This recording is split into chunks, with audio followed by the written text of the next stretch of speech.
Hey, this is Kenny's Audiophile Record Reviews. Thank you very much for viewing my video.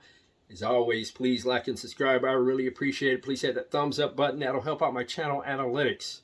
Before I get to these three jazz album reviews, I gotta say, sorry for the poor lighting. It's going to be raining here in Southern California for the next few days. Whoever said it never rains in Southern California really didn't know what they were talking about. I can tell you that as a fact because I've lived out in Southern California my entire life.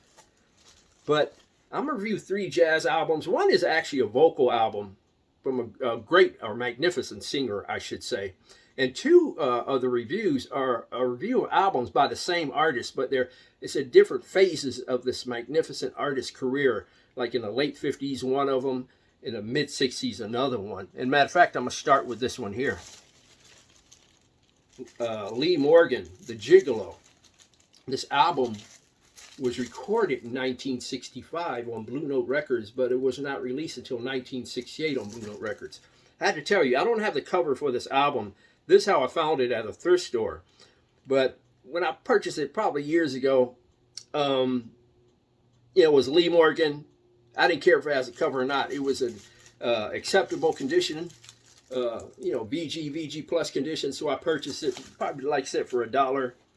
And I don't have any regrets of this particular find, even without the cover. Oh, by the way, this album, The Gigolo, I believe Blue Note Classic Series re-released this album, so I might get it on that series at some point. But this has Lee Morgan trumpet, Wayne Shorter tenor sax, Harold Mayburn piano, Ben Crenshaw bass, Billy Higgins drums. Lee Morgan and Wayne Shorter were the standouts on this album because their solos were magnificent. We have Lee Morgan in the left speaker, Wayne Shorter in the right. I believe Harold Mayburn on piano was in the center of the sound stage. Billy Higgins on drums was in the right speaker. I believe Ben Crenshaw, I should say, was somewhere on bass, was somewhere in the middle of the sound stage and right speaker. But like I said, the performances on here are quite good, and you should not overlook this album at all. As I say in a lot of my videos, please listen to this music on YouTube for free to see if you like it before you consider purchasing it, because my vibe and groove of music might be different from yours. You don't even have to purchase this, even if you love it. You just listen to it forever on YouTube for free. There's a lot of great albums I listen to on YouTube. I haven't even bought them yet. But the song on here, there's several great songs on here. This Lee Morgan composition called Trapped is really great. And the performance on that particular song are great. And The Gigolo, where you have the title track, where you have nice solos by Harold Mayburn piano, Lee Morgan trumpet, and Wayne Shorter tenor sax. That is a standout on this album. Like I said, the solos on that particular piece are fantastic. And that is an album you should definitely investigate if you had not heard The Gigolo. Like I said, this is available on the Blue Note Classic series, I believe. It is one I'll probably add to my collection at some point, so I have one with the cover. Like I said, there was a thrift store find, and I found it without the cover. I wish the cover was there. But this is an album where the performance is quite good. I give it 8.5. It is not, a truly standout Lee Morgan performance, but it's really good nonetheless. And the sound at 8.5. I say this on many of my videos, the bass could have had more presence in the sound stage. The piano wasn't bad. It could have been just had a little bit volume to it.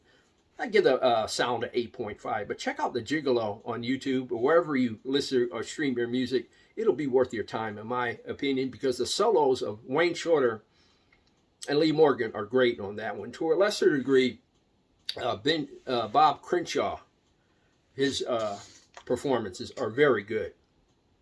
This next album is from a singer who interprets songs exceptionally well. It's almost like she lives some of these songs in terms of the emotion she exudes in her performances. I'll hold this up at an angle so a lot of glare doesn't come out. This is Nina Simone, I Put a Spell on You. This was originally released on Verve Records in 1965. This was issued as part of the Analog Productions you know, their Acoustic Sounds Verve series. I'll try and show you the song listing. I don't think it's come out, but maybe it will. But Nina Simone and her interpretations of these songs are fantastic. If you are a Nina Simone fan, and if you are a fan of these songs, for example, the title tune, I Put a Spell on You, and her driving voice and her vision and her direction of that particular piece, that particular song is fantastic. And she has there's a song on here called Tomorrow Is My Turn. And I just love the ebbs and flows and the way she delves into that song and the way she, you know, as I said previously, interprets the song. And that song flows exceptionally well. There's a song in here called, and I'm going to mispronounce this because this is a French song, a French title by a French artist, by Jacques Brel. Nemakitapa. I believe that's how you pronounce it. I probably mispronounced. I took French in high school and forgot all that. But Nemakitapa, she interprets that song fabulously. That is a great Jacques Brel song, the famous French singer. And Jacques Brel, his interpretation of that song, his version of that song, he wrote the song, I'm pretty sure, is nothing more short of sensational, because he puts a lot of the appropriate emotion and drive and just energy into that song. And there's an American version of that song, an English version of that song, I should say, by Rod McEwen. It's called If You Go Away. And Rod McEwen's English version of Nemakitapa is called If You Go Away. Is very good. I'm a huge Rod McEwen fan, as a side note. But getting back to I Put a Spell on You by Nina Simone. Again, Nemakitapa, she interprets that very well. The song in here is called Marriage is for Old Folks. That comes with a little bit of sense of humor if you really listen closely to the lyrics. And again, sorry for the quality of video because of the overcast outside. And July Tree is a beautiful song. It is just like a laid back type of song, if I recall. And her version of Feeling Good is iconically sensational. I believe Shohei Ohtani of the Los Angeles Dodgers, that is his walk-up song as he's walking up to the plate, a version of Feeling Good. But Nina Simone's version of Feeling Good is sensational. That is from the musical The Roar of the Grease Paint. Overall, a sensational effort by Nina Simone. It's just as a matter if you like her singing style and the way she interprets the songs. But like I said, Nina Simone hits you up in a manner such she puts in the proper emotion as if she lived these songs and she's telling her story. That's how great of a singer Nina Simone actually was. But issued in 1965, I Put a Spell on You. The performance is a solid 9. It's really great at some point. The sound is probably 8.5 because of it's missing some, in my opinion, even though this was issued by Analog Productions Acoustic Sounds, it sounds great, but it's a little lacking in the the dynamics and the presence and the energy of a really great stereo recording, although it sounds quite good. The orchestration, the arrangements, and the band on that album was quite good as well. Nina Simone, I Put a Spell on You, issued in 1965, reissued by Analog Productions Acoustic Sounds as part of the Verve series. And I'm going to quickly review this album. This is another Horace Silver album. And this one is called 6 Pieces of Horace Silver. Now, this is a mono album that was released in early 1957. Show you the cover. And this was another thrift store find of mine years and years ago. As you see, the album has been repaired by the previous owner. But the musicians on this album are Donald Byrd trumpet, Horace Silver piano, Hank Mobley tenor sax. I mentioned Horace Silver piano.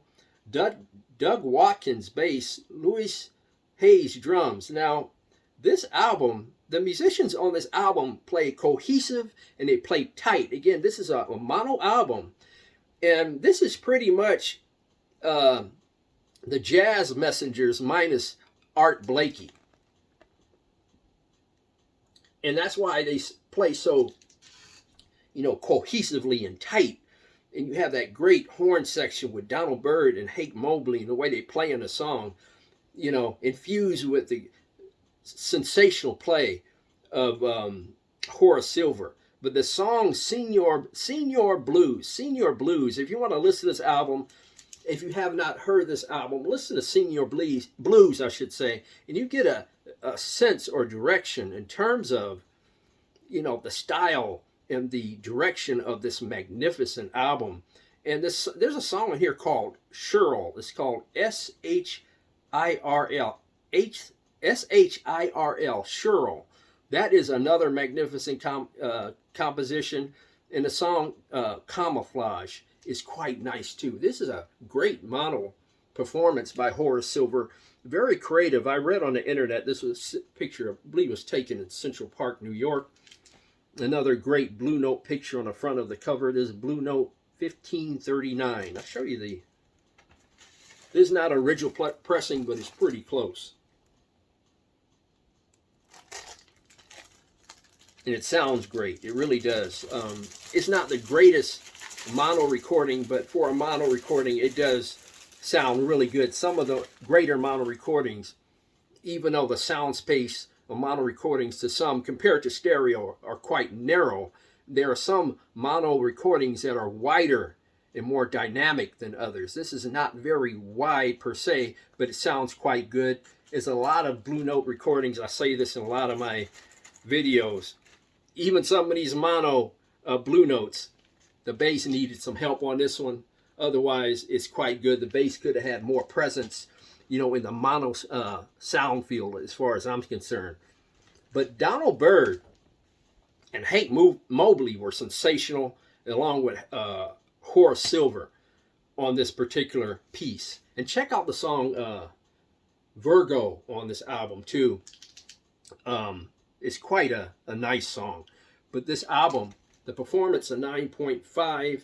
I give the sound between a 9 and an 8.5, somewhere in there, because like I said, it's not a grand mono recording, but it is very good nonetheless. And you can hear Horace Silver piano, Donald Byrd trumpet, Hank Mobley, and to a lesser degree Lewis Haynes on drums quite well. Just Doug Watkins need a little help on that bass in the sound stage to give it more presence and to bring more balance to the music. If the bass was recorded better. This was again recorded by Rudy Van Gelder. Performance a 9, actually a 9.5. This is a classic Horace Silver performance. The sound 8.59. If you have any of those recordings, please leave your comments in the comment section below. Again, apologize for the you know, a little bit lower than normal video quality because of the overcast outside. Please like and subscribe. God bless, strong love, and more important than the music, let's keep the peace worldwide.